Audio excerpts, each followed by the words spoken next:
आखिरी खत पूरी कहानी। शिवांश एक छोटे से कस्बे का डाकिया था। उसकी जिंदगी रोज सुबह सूरज के साथ शुरू होती। बैग में चिट्ठियां भरकर अपनी पुरानी साइकिल पर गली गली घूमना। इस कस्बे में अब ज्यादातर लोग मोबाइल और इंटरनेट से जुड़ते हुए थे, पर कुछ बुजुर्ग आज भी चिट्ठियों का इंतजार करते थे।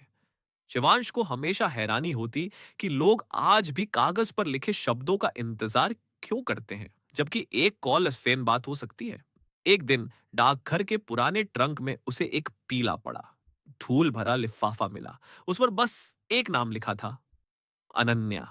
पता अधूरा था, तारीख भी नहीं थी। लिफाफा देखकर उसके मन में अजीब सी जिज्ञासा हुई। उसने सोचा, चलो देखता हूं, यह किसका है। अगले कई दिनों तक वह लिफाफा लेकर गली गली घूमता रहा। कोई कहता, नहीं बेटा, यहाँ कभी ऐसी कोई नहीं रही। कोई कहता, ये तो शायद बहुत पुराने जमाने में थी, पर अब तो नहीं है। बारिश वाले दिन भी वह भीगते भीगते इस लिफाफे को बचाकर चलता रहा। उसे लगता था जैसे ये सिर्फ कागज का टुकड़ा नहीं, बल्कि किसी की अधूरी कहानी है। एक रात जब वह थका हारा लौट रहा था, उसने सड़क किनारे एक बेंच पर बैठी एक बुजुर्ग महिला को देखा। उनके बाल सफेद, आंखों ओम के किनारों पर झुर्रियां और कंबल में लिपटी हुई। जैसे ही उनकी नजर लिफाफ एत ए पर पड़ी, वे ठिठक गई। उनकी आंख ए भर आई और धीमे स्वर में बोली, ये ये खत मुझे 40 साल पहले मिलना चाहिए था। शिवांश सन्न रह गया। आप अनन्या जी हैं?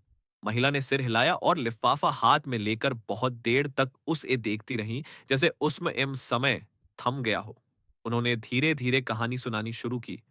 उनका नाम अनन्या था और 40 साल पहले उनकी शादी अर्जुन नाम के युवक से हुई थी।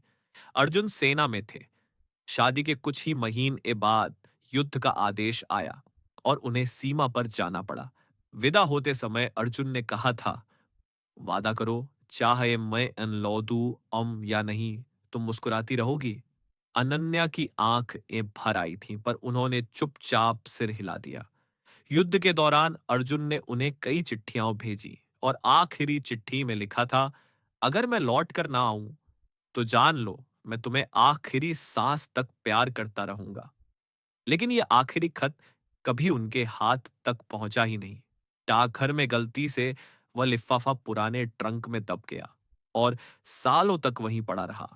अर्जुन युद्ध में शहीद हो गए और अनन्या ने पूरी जिंदगी अकेले गुजारी। जब उन्होंने आज वो खत पढ़ा, उनकी आंखों से आंसू बह निकले, पर होठों पर हल्की सी मुस्कान भी आ गई। आज 40 साल बाद भी उन्होंने मुझे प्यार जताया है। वह आसमान की ओर देखती रही, जैसे बादलों के पार कोई उनका इंतजार कर रहा हो। शिवांश चुपचाप वहां खड़ा था, दिल में अजीब सी गर्माहट और कसक महसूस कर रहा था। उसे एहसास हुआ कि कुछ चिट्ठियां भले ही देर से पहुंचे, लेकिन उनका असर कभी कम नहीं होता। प्यार वक्त से नहीं बनता।